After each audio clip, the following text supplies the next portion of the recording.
নমস্কার, সবাই কেমন আছেন? আশা করি সবাই খুব ভালো আছেন। আমিও খুব ভালো আছি। তো চলুন প্রতিদিনের মতো আজকের ব্লগটা এখন থেকে শুরু করি। আজ বৃহস্পতিবার আর আজকে ওয়েদারটা একদম ভালো নয়। ঠিক বর্ষাকালের মতো ওয়েদার। গতকাল সারা রাত বৃষ্টি হয়েছে, তার সাথে প্রচণ্ড ঝড়ও উঠেছিল। তো সে যাই হোক, এত গরমের মধ্যে বেশ ঠান্ডা ঠান্ডাও লেগেছে।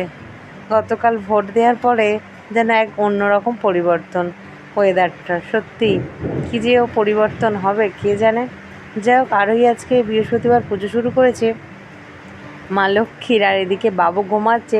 সেই সুযোগটা আমি কাজে লাগালাম, ঘরগুলো একটু পরিষ্কার করলাম আর বাসনপত্রগুলো গোছাতে গেলাম।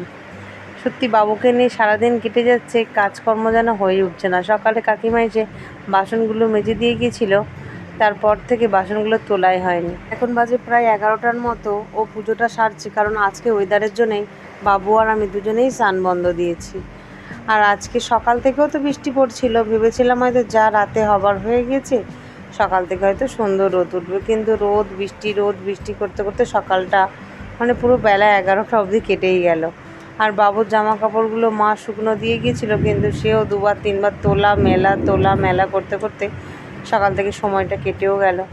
তো সে যাই হোক না কেন, কাজ তো করতেই হবে।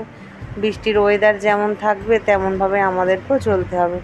তবে ওয়েদারটা ভালো আছে, ভাবছি একটু ঘুমাবো, কিন্তু সকাল থেকে ঘুম আর হলো না। এইসব করতেই সময়টা কেটে গেল। সে যাই হোক, এখন একটু ওয়েদারটা ভালো আছে, বৃষ্টি পড়ছে না, তাই দেখে বাসন কটা চট করে গুছিয়ে ফেললাম। আর তারপরে এই গামছাটা তো ভিজে যায় পুরো, যেহেতু সুতির গামছা, জলটা অনেকটাই টানে। তো এখান থেকে তুলে গামছাটা আমি মেলতে গেলাম উঠানে। এখন উঠানে গিয়ে দেখছি বেশ সুন্দর ওয়েদারটা, দেখুন। তাই এর মধ্যে আরও 2-3বার আমাকে উঠোনে নামতে হয়েছে। আরোইও একবার নেমেছে, অসীমা এসেছিল, সেও। সবাই মিলে জামা তুলেছি, মানে কাপড়গুলো তুলেছি আবার মেলেছি। এই করতে করতে অনেকটা সময় নষ্ট হয়ে গেছে আমার হাতে আজকে। তাই সকালে দেখে একটু রেস্ট নেওয়া হয়নি, যদিও কাল রাতে মানে বাবু খুবই আমাকে জাগিয়েছে, তাও সকালে আজকে একটুও ঘুমানো হলো না। যাই হোক, গতকাল বৌদি দাদা এসেছিলো, তো মানে কৌশানের বাবা মা আর কি। তো ওনাদের নিজস্ব চাষের সবজি, নোটে শাক, সাদা নোটে বেগুন আর জামরুল দিয়ে গেছে।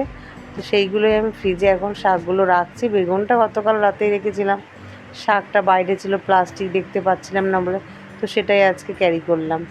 আর আজকে রান্না করেছিলাম টকের ডাল একটু, আর একটু আলু সিদ্ধর মধ্যে একটু বেগুন ভাজা মাখিয়েছি।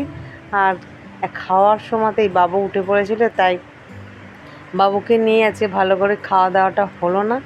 সে যাই হোক, আজকে নিরামিষ রান্না, তাড়াহুড়ো করে খেয়ে নিয়েছি। এখন সন্ধ্যাবেলা আরোহী বাবুকে কোলে নিয়ে আছে, আর আমি সেই ফাঁকে একটু ফের ভাত বসাতে এলাম, কারণ গতকালও রান্না হবে না, মানে ভাত খাওয়া হবে না, শুকনো খাবার, তাই রাতে আজকে ভাত বসাতে এলাম। আরোহীর বাবাও তাই খাবে বললো, সেই জন্য গতকাল যেহেতু খাওয়া হবে না, আর বাবুকে নিয়ে কাজের মধ্যে তাড়াহুড়ো করে অন্য কিছু রান্না করার মতো পজিশানও হচ্ছে না। সে যাই হোক, বাবুকে কোলে নিয়ে আছি, ভাত বসাতে এলাম, কারণ এতই কাজ ছিল যে বিছানায় রাখাই যাচ্ছিল না। আর আরোই এখন বই পড়তে বসেছে, আর ওর বাবাও আজকে এখন এসে পৌঁছালো না। সে যাই হোক, আমি ওকে কোলে নিয়েই মোটামুটি এটা বসাতে পেরেছি। চলুন, অনেকটাই রাত হয়েছে, ভিডিওটা আজ এখানে শেষ করছি। আগামীকাল একটি নতুন ব্লগে আবার দেখা হবে। সবাই সুস্থ থাকবেন, ভালো থাকবেন, সবাইকে ভালো রাখবেন। আর ভিডিওটা কেমন লাগলো অবশ্যই কমেন্ট করে জানাবেন। চলুন, টাটা।